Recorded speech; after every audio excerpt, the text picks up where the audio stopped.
Welcome to F007 Channel. Dukung terus F007 Channel dengan like, share, comment, and subscribe.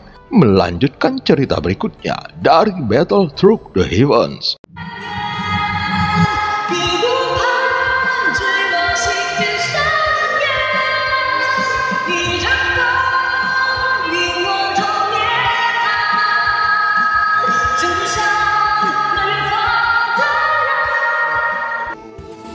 Selamat beraktivitas dan terima kasih atas dukungannya selama ini.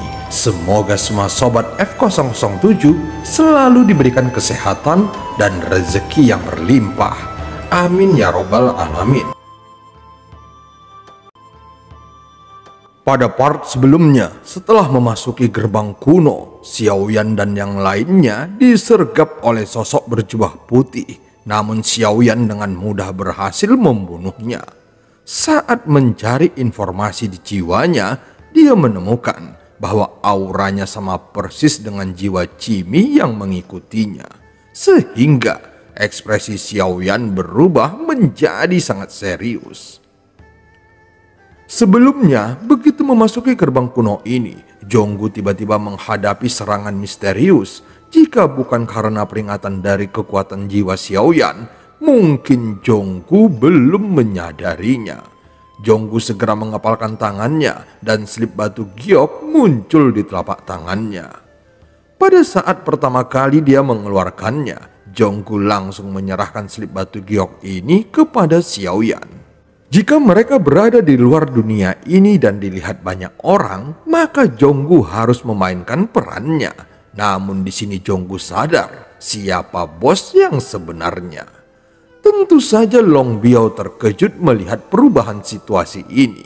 Namun dia sama sekali tidak berani membuka mulutnya. Saat berikutnya, kekuatan jiwa Xiaoyan mulai memeriksa isi slip batu giok ini. Xiaoyan menemukan bahwa ada jejak jiwa yang sama persis dengan jiwa salah satu penguasa alam dewa iblis abadi di dalam slip batu giok. Dan itu hanya dirasakannya sekilas.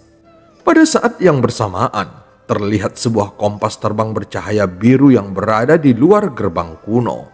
Sosok cantik yang duduk bersandar secara perlahan membuka matanya yang indah dan cahaya yang halus berkedip-kedip di matanya.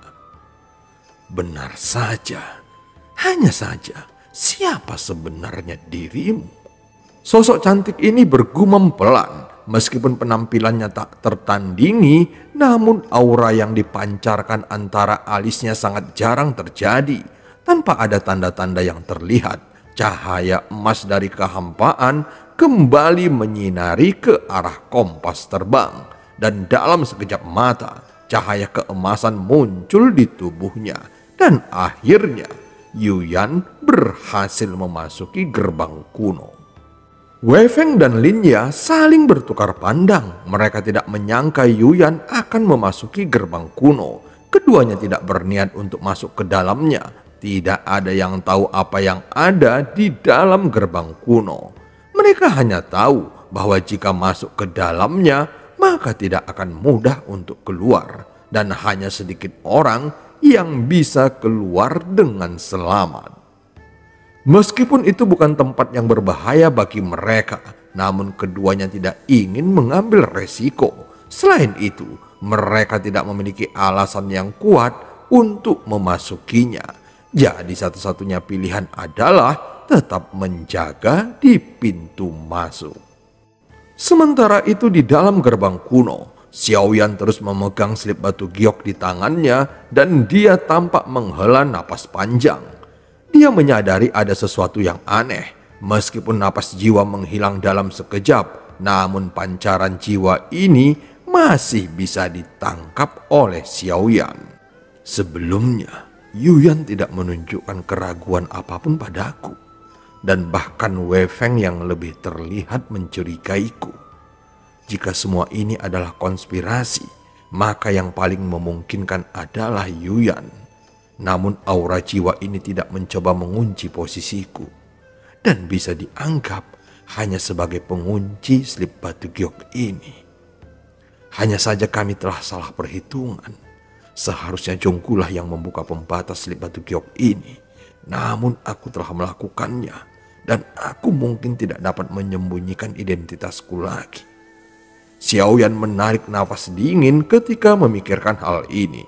Dia tidak bisa tidak memikirkan tingkah laku Yuyan sebelumnya.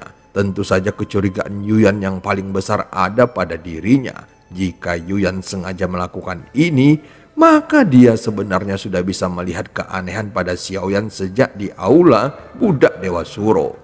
Tetapi Yuyan tidak mengungkapkannya dan dia pasti memiliki alasan di balik semua ini. Apakah mungkin wanita ini memiliki rencana lain untukku? Dia sebenarnya sudah tahu identitasku, namun dia sengaja tidak membongkarnya. Karena dia tahu bahwa aku bertujuan ke gerbang kuno ini, sehingga dia sengaja tidak mengungkapkannya. Pikiran Xiaoyan terus berputar. Jika Xiaoyan ingin melawannya, maka tidak mungkin dia dapat melakukannya dengan mudah. Bagaimanapun, kekuatan Yuyan jauh lebih kuat dibandingkan dirinya. Meskipun tebakan Xiaoyan benar, dan jika Yuyan benar-benar ingin melibatkannya, maka Xiaoyan sudah masuk ke dalam permainannya. Namun sekarang tidak ada waktu untuk memikirkan hal-hal itu lebih lanjut. Tanpa kekuatan yang kuat, satu-satunya yang bisa dia lakukan adalah melindungi dirinya sendiri. Izinkan aku menjelaskan tugas di dalam slip batu giok kepada semua orang secara singkat. Kita harus membunuh 3 orang di Istana Petir, Istana Perak, dan Istana Sen, serta merebut harta karun yang bernama Tian Junsu dari pemilik Istana Sen. Xiaoyan berbicara perlahan sambil mengerutkan keningnya. Informasi ini bisa dianggap sangat membingungkan. Bisa dianggap bahwa slip batu giok hanya memberikan beberapa informasi yang sederhana dan tidak cukup spesifik. Tanpa diduga, itu sama dengan rumor yang beredar selama ini. Aku mendengar bahwa di dunia ini ada 11 istana yang dibagi menjadi bumi, yin, chen, wu, sen, su, qiu, petir, surgawi, wukang, dan ren. 11 istana ini adalah urutan istana klan Cimi, dengan istana surgawi sebagai inti dari klan Cimi dan menjadi tempat garis keturunan mereka berada. Apakah ini masih ada dan dijaga hingga sekarang? Jonggu berbicara panjang lebar, tetapi Xiaoyan tidak mengerti dan hanya mengerutkan keningnya. Dia tidak pernah berpikir bahwa hierarki klan Cimi begitu rumit. Bahkan ada sistem tingkatan yang begitu kompleks di dalam dunia besar ini. Tidak ada waktu untuk menunda. Kita harus bergerak sekarang. Tidak menutup kemungkinan kita mendapatkan tugas yang sama dengan kelompok lainnya.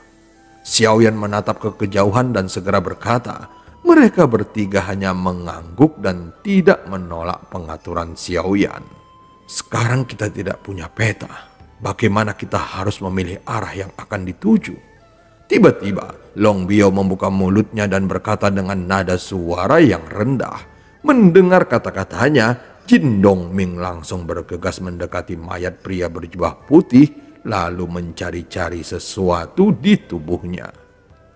Dia akhirnya menemukan gulungan kulit dari balik jubahnya lalu membukanya dan menunjukkannya kepada semua orang.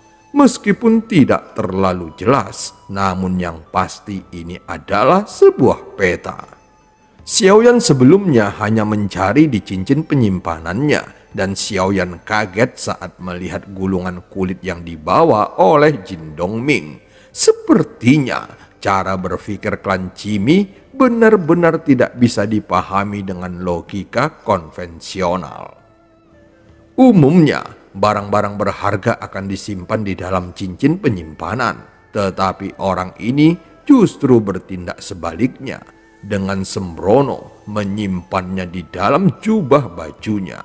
Ketika dilihat, tata letak jalan di dunia besar ini tidak begitu rumit. Namun entah sengaja atau karena keputusan yang terburu-buru, terlihat hanya ada 6 istana yang ditandai di dalam gulungan peta ini. Dan tugas yang diemban mereka adalah menuju ke 3 istana dari 6 istana ini. Xiaoyan memandang sekelilingnya dan tidak mengerti hingga akhirnya dia dapat mengidentifikasi posisi mereka lalu memilih arah. Baiklah, ayo kita berangkat. Sebelum berangkat, Long Biao sekali lagi meniru tindakan Jin Dongming sebelumnya dan melakukan pencarian pada mayat pria berjubah putih untuk memastikan tidak ada yang disembunyikannya lagi. Setelah melakukannya, keempat orang ini segera bergegas pergi ke kejauhan di bawah kepemimpinan Xiaoyan. Meskipun tidak ada larangan terbang di sini, tetapi ketinggiannya dibatasi dan setelah mencapai ketinggian 100 kaki, maka mereka tidak bisa terbang lebih tinggi lagi. Tidak lama setelah 4 orang itu terbang pergi, mayat pria berjubah putih yang tergeletak di tanah mulai bergerak. Lubang berdarah di dadanya sembuh dengan kecepatan yang menghancurkan dan matanya segera berkedip-kedip. Kemudian dia segera berdiri menatap ke kejauhan.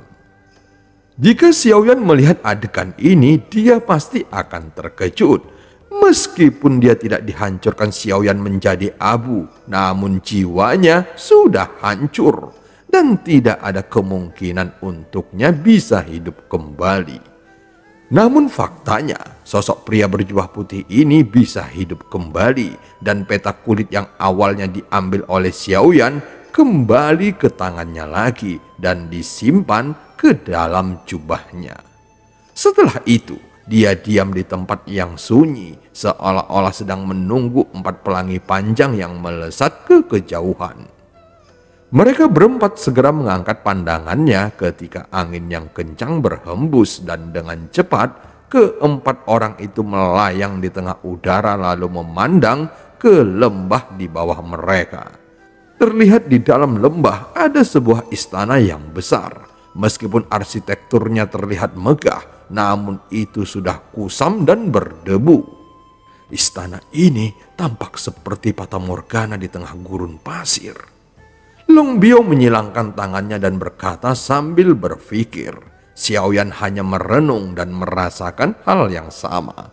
Bisa dikatakan bahwa secara keseluruhan hal ini tidaklah nyata. Dan cerita pun berakhir. Sampai ketemu di part selanjutnya.